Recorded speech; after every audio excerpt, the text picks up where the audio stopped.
Yes, Grand Rising folks, this is your teaching high priest, Nufialaga Maupomo Kobla Nonyibe.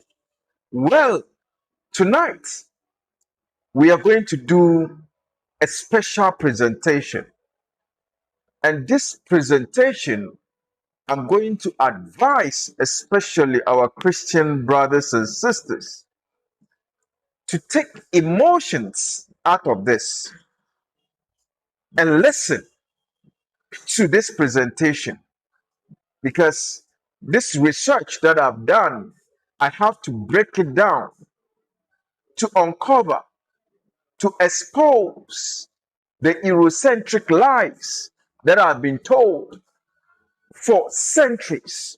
Now, tonight's presentation is captioned, "Is Anyigbatɔ the Beelzebub mentioned in the Bible?" Now, I'm going to go straight to the point. We're going to go to Wikipedia, and we are going to read briefly what Wikipedia says about what, or the definition of Beelzebub. Beelzebub or Beelzebub, occasionally known as the Lord of Lies, is a name derived from a Philistine god formerly worshipped in Ekron and later adopted by Abrahamic religions as a major demon. The name Beelzebub is associated with the Canaanite god. Now let's pay attention to this side, this paragraph. In theology or in theological sources, predominantly Christianity, Beelzebub is another name for Satan. He is known in demology as one of the 7 deadly demons or 7 princes of hell. So folks, this is what we have from Wikipedia, or the definition of Wikipedia as given to us. Okay, so now with the definition from Wikipedia, now we're going to go into the Bible to read about the Beelzebub or Beelzebub. Then we go deep to break it down to the understanding of the ordinary man. Now, scriptures about Beelzebub. Folks, let's go to 2 Kings chapter 1, verse 1 to 4. I read, after Ahab's death, Moab rebelled against Israel. 2. Now Azazel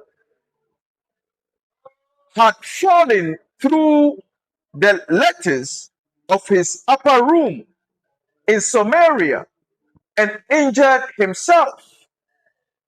So he sent a messengers saying to them, go and consult Beelzebub, the god of Ekron, to see if I will recover from this injury. 3. But the angel of the Lord said to Elijah the Tishbite, go up and meet the messenger of the king of Samaria and ask them, is it because there is no God in Israel that you are going off to consult Beelzebub, the god of Ekron? Now, this is from 2 Kings chapter 1, verse 1 to 4. Okay, so this is a king who was sick or fell from his balcony, and sent messengers to go and consult people. Pay attention. To go and consult a God to find out if you will survive or die. But we were told that the God of the Bible is all-knowing. He's omnipotent, omnipresent, omni this, omni that.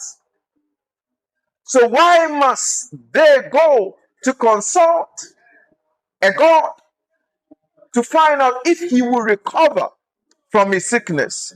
Well, let's go to another verse. This was in the Old Testament. Now, I'm going to read another verse, which is in the New Testament, because most of our brothers and sisters in Christendom, when you're talking about these things and trying to wake them up, or that they will say that the Old Testament has been fulfilled. Okay, if the Old Testament has been fulfilled and it is no more, now we're going to the New Testament to set the records straight. Now, before we go to the New Testament, we're going to look at one story, key seer. The question is, which seer practice with the deity or with the God that has the features or the description of Beelzebub? Now, folks, when you go to the book of Job, as it is called today, I believe most of you have read the story of how things happened to Job. But we're going to read some excerpts and then we elaborate on it. Yes, first Job chapter 1.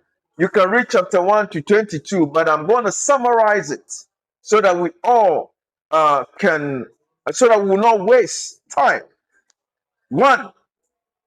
There was a man in the land of Uz whose name was Job. They say Job, but it is J-O-B. When you bring it in English, it means Job. And the man was blameless and upright, one who feared God and turned away from evil. There were born to him 7 sons and 3 daughters.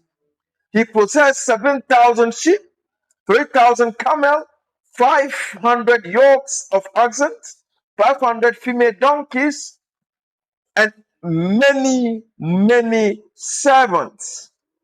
So this man was the greatest of all the people of the East. His sons used to go up and hold feasts in the house of each other and of each one on his day. And they would send and invite their sisters to eat and to drink. 5. And when the day of the feast had run their course, Job would send and consecrate them, and he will rise early in the morning and offer burnt offerings to number of them all. For Job said, it is maybe that many children have sinned and caused God their hearts. Thus Job did continually. Now, it is telling us how great Job was in the Bible. He was so rich in the East. He has everything. Okay, he has 7 sons and 3 daughters. But they are making us to understand that only these 10 people come together to have party. But I believe they invite other people to come and join them to have that feast. Now, let's move on to 8. The verse 8. And the Lord said to Satan, now pay attention. Now, this is the Lord God of the Bible now going to commit Job to Satan. Now, 8. And the Lord said to Satan, have you considered my servant Job? And there is none like him on earth, a blameless and upright man, who fears God and turn away from evil. 9. Then Satan answered the Lord and said, does Job fear God for no reason?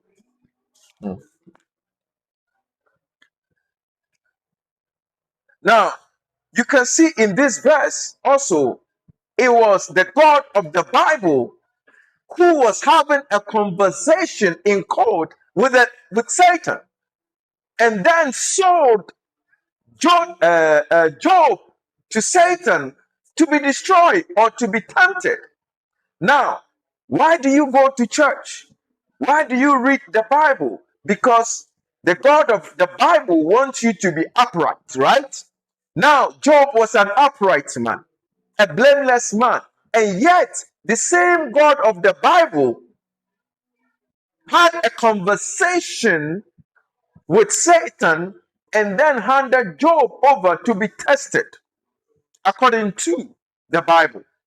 Now, we move straight to Job chapter 2, verse 3 to 8.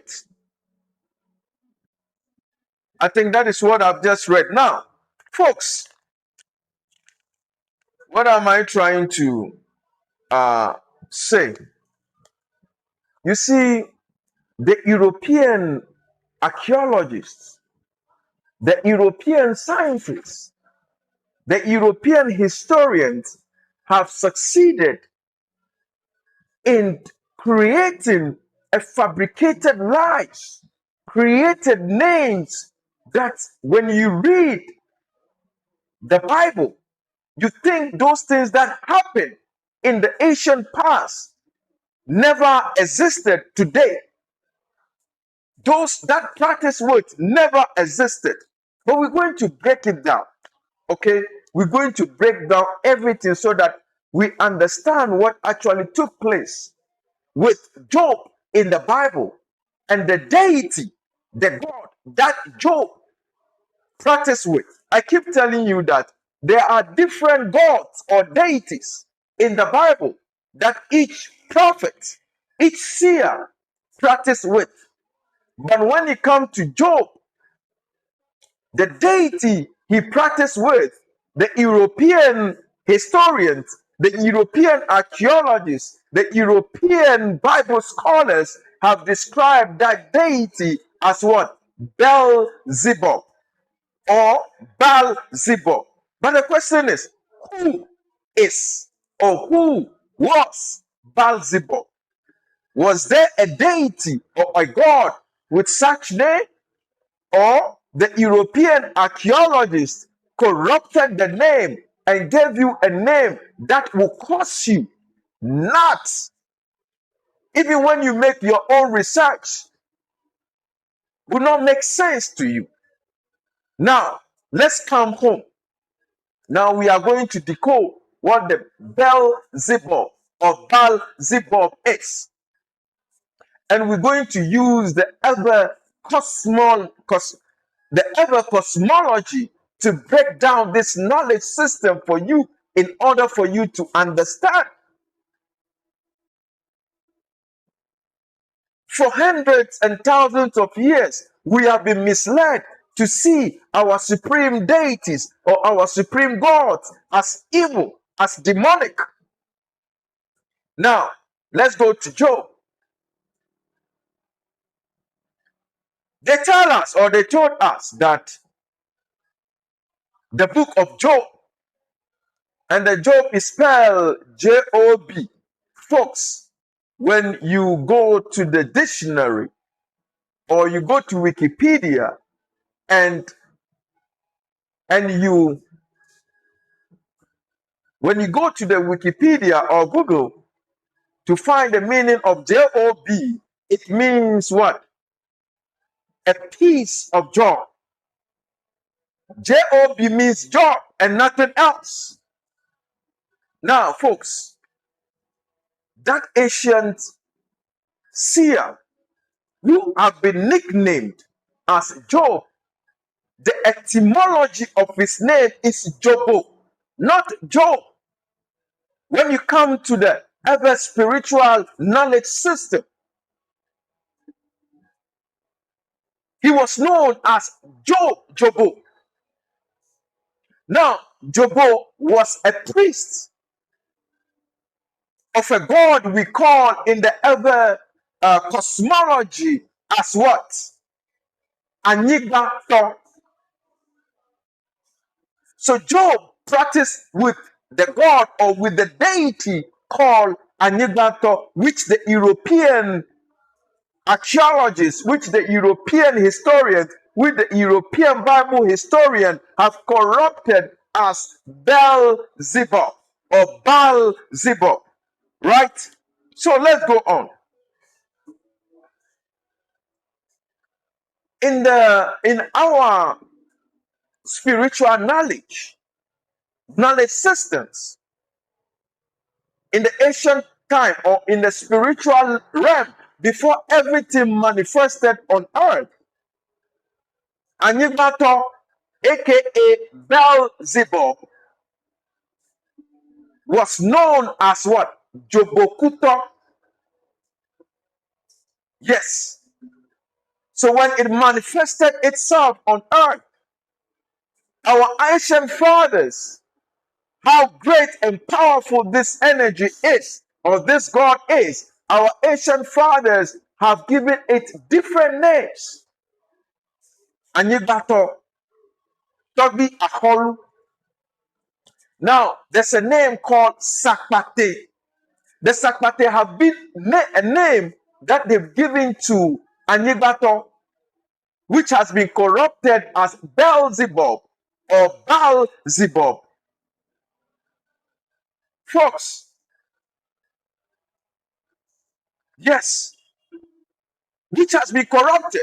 I want you to pay attention to that side. Now, our ancient fathers also had a code name which they call this great energy.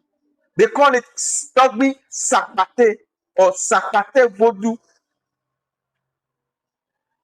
When the so-called Greek philosophers came to ancient Egypt to learn spirituality, they didn't understand the concept of Anyigbatɔ and why our ancient fathers were having a key or a code name that they call Sakpate. When the Greek went trying to turn the world upside down so that people would think that this knowledge system came with them, they corrupted the Sakpate to Satan. Folks, I want you to pay attention here. They corrupted Sakpate to Satan so that people would think that this energy is evil, is demonic. Now, so when you come to the ever spirituality, when we say Anyigbatɔ, when its acting mode is done for it, or when its acting mode, what we ignorantly call idol or the deity is formed, they always use cowries, the big one, which we call Dzoboku, and use it for the eyes. We'll place a picture so that you see what I'm talking. The cowries, which they use, the Dzoboku, the big one, that is what they use to place for the eyes of this energy we call Sakpate or Togbi Anyigbatɔ. Yes. So now we are going to look at what actually happened to Dzobo. The real thing that happened to him, what caused his body to become sore from the head to his feet, became sore. What caused it? Was the Bible story really true? Or is just a fabricated lies to cover the real knowledge behind Anyigbatɔ, behind a.k.a. Beelzebub. So, folks, now breaking this down, I want us to take emotions out once again. Now, Job or Dzobo, a.k.a. Job, as mentioned in the Bible, practiced with a deity or with a god called Anyigbatɔ or Sakpate, Togbi Sakpate. Now, what happened? Job started to love his children to the point that the no-go areas of the temples, he allowed his children to go and have fun and do all manner of things there. So, as a result, and that is why when you read this thing, they tell you that Job, after his children have their feasts, he goes to do cleansing and plead for forgiveness. Instead of Dzobo trying to tell or educate his children, to tell his children not to go, not to go into the temple to do what is abominable to this energy. They went in and they keep doing. So it got to a point the energy said, hey, you can't love your children and allow them to go against the rules that governs the temple, that governs Anyigbatɔ. And as a result, according to the Bible story, they say he lost his children. He lost his property. Now, that is another narration there. But let's come to Dzobo himself. Dzobo, what happened to him? You read that he had sore all over him. Now, one thing people don't know is that if you practice with the energy or with the god called Togbi Anyigbatɔ or Togbi Sakpate or Togbi Aholu, and you do something abominable against it, something like chicken pox start to emerge on you, something like chicken pox start to develop from head to toe, and then later turn into sore. It is practice. This knowledge is still with the others. It is still practice. It is still happens here. Anybody who does anything contrary against the rules and the regulations that governs the will of Togbi Anyigbatɔ, a.k.a. Beelzebub, something pours on you like chicken pox and it develop into a sore. And that is exactly what happened to Dzobo, a.k.a. Job, in the Bible. Me, myself, have witnessed priests and priestesses who that thing pour on them here in Abadaniba, in the Volta region, until they were cleansed. That is when the thing go back or went back. It vanished back. So that is exactly what Dzobo, a.k.a. Job, did in the Bible. It was a punishment for allowing his children to do what is not allowed in the temple.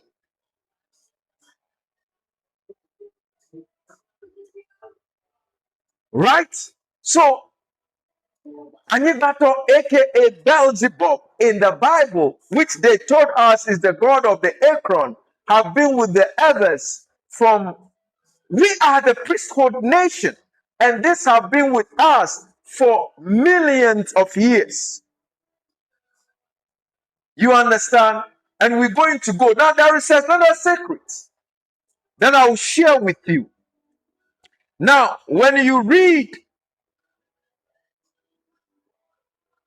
the definitions of Beelzebub, they will tell you that it is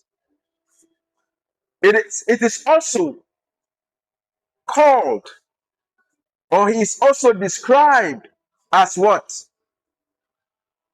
Lord of Flies. It's also described as Lord of Flies. Now,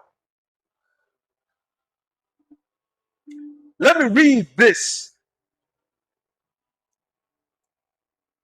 Now, why was he described by the Bible translators as the Lord of Flies?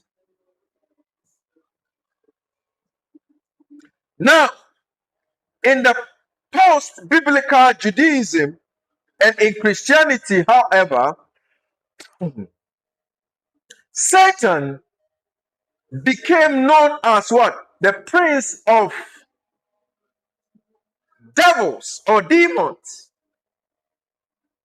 as and assumed various names. Beelzebub, or Lord of Flies. Lord of Flies. Now we're going to, someone will say, where is that written in the Bible? Now we're going to go to the New Testament. Gospel according to Matthew chapter 12, verse 24 to 26. I read.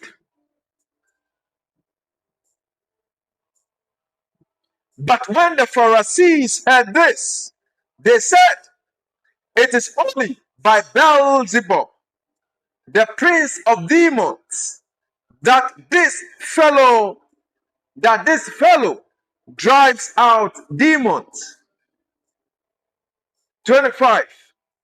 Jesus knew their thoughts and said to them, every kingdom divided against itself will be ruined, and every city and or household divided against itself will not stand. 26. If Satan drives away Satan, he is divided against himself. How can his kingdom stand? So in this verse,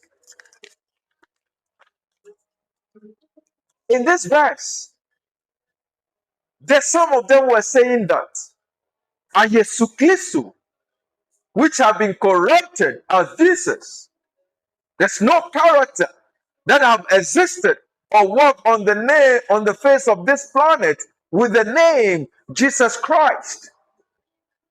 It is a fabricated name.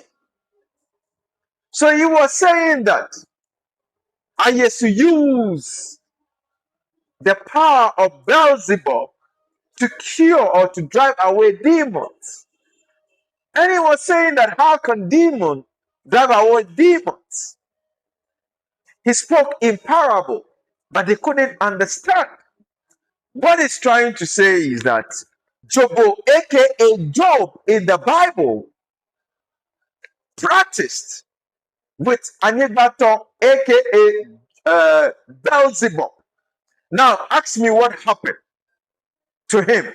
Because those who narrated the story made it to look like the God of the Bible gave Job to Satan to try him, to see if he will go back from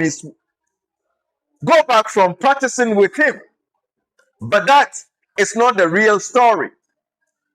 The real story is that they describe Beelzebub in the Bible or in other literatures as what? The Lord of Flies. But folks, do you know why they call him the Lord of Flies? Now let me break it down with you.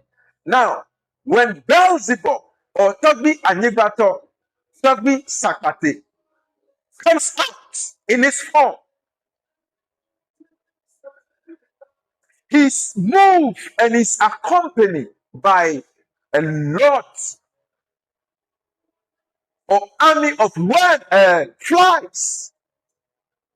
It is still happens here in a Benigba. When I talk about a Benigba, I'm talking about Volta, Togo, Benin, a part of Nigeria. Those who have knowledge about Anyigbatɔ or Sakpate will understand what I'm talking about. When it comes out in the night or any time and it's moving, he moves with flies. So they describe him as the Lord of Flies because he comes and he has saw all over his body. In our language,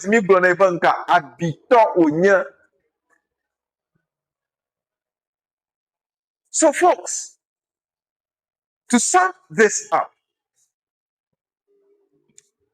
we have been fooled for much too long. I keep saying that in the Bible, different seers practice with different deities and gods.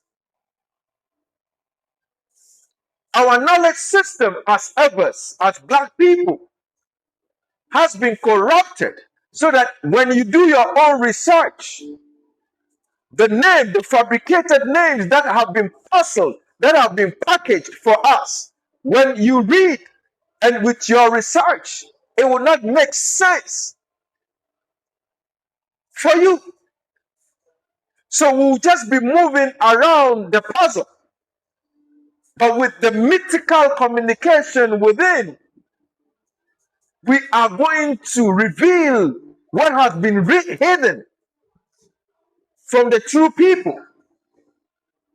So our ancient fathers practice with a god called Anyigbatɔ or Sakpate.